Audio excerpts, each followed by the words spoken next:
Hey, ya kio twa ki anyogo mi we. Ya bade mi no melo. Menle Ogie no blani meka.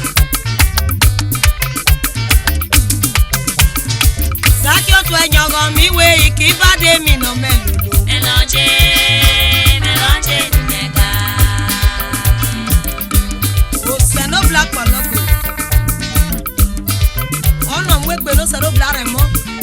E gongon bi e yo kija.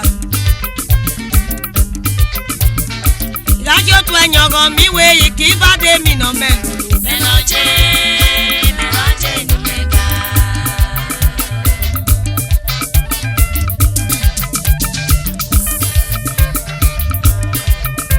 O se no yoria, o se no leloria. Ole pasa bolu emi ni mekwa no. Menle Ogie ni meka.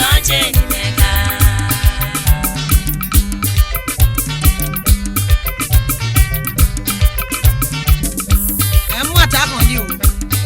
Bueno je we pele wi e.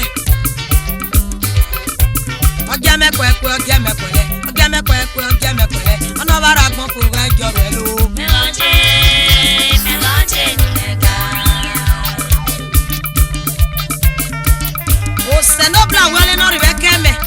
Ole pono neri ano ri be ki apo. Owo le ga mudi ame. Ame ra no sa bo we he.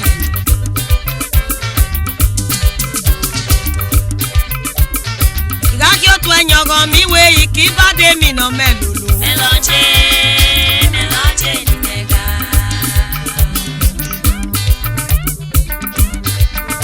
Obi aba. O se no bla wa se we he. Ole ra da sa bo we he je. Ole o pa se de no warrior. Oga tu je kwa. Ame ra no sa bo ku yo le. Ege no se ga se. Eri ane gi e ki do de ba go.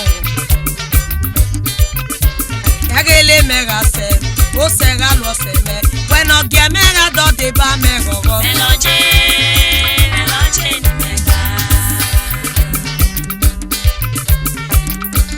O mi o me aye popegbe.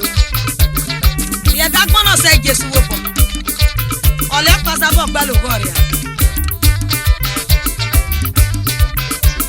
Egele mega se, o se ga lo se me. Bueno ge mega do de ba me gogo. Menle Ogie ni meka. Allez.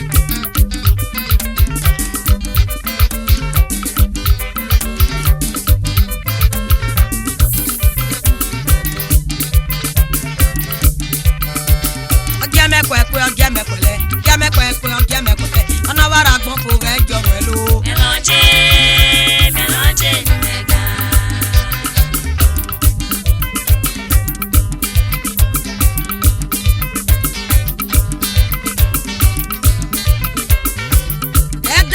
Wo bono so selobla. Eri wo boya so so. Wano ri adagbon ni Jesu re mo. Ole ki ma wu jede. Ole ki re ki abi mi le ja. Iyele me wo bo se oje. E bo se ta le go le da se. Menle Ogie ni meka.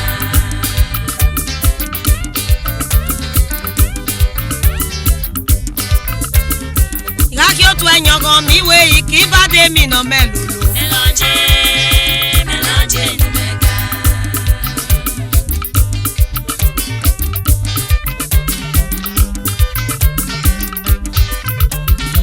Bueno viera yete, o se ga buere.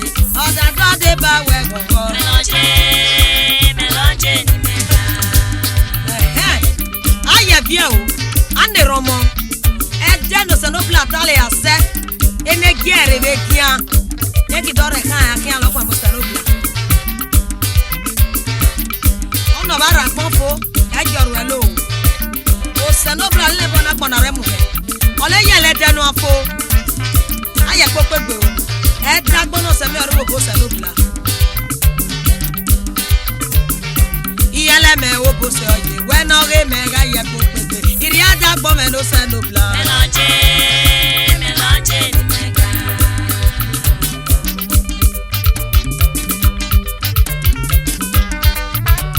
Ogie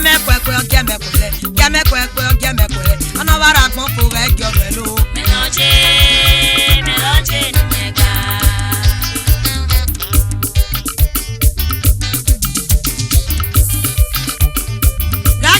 enyogo mi we ki va de mi no melulu. Melange ni mega.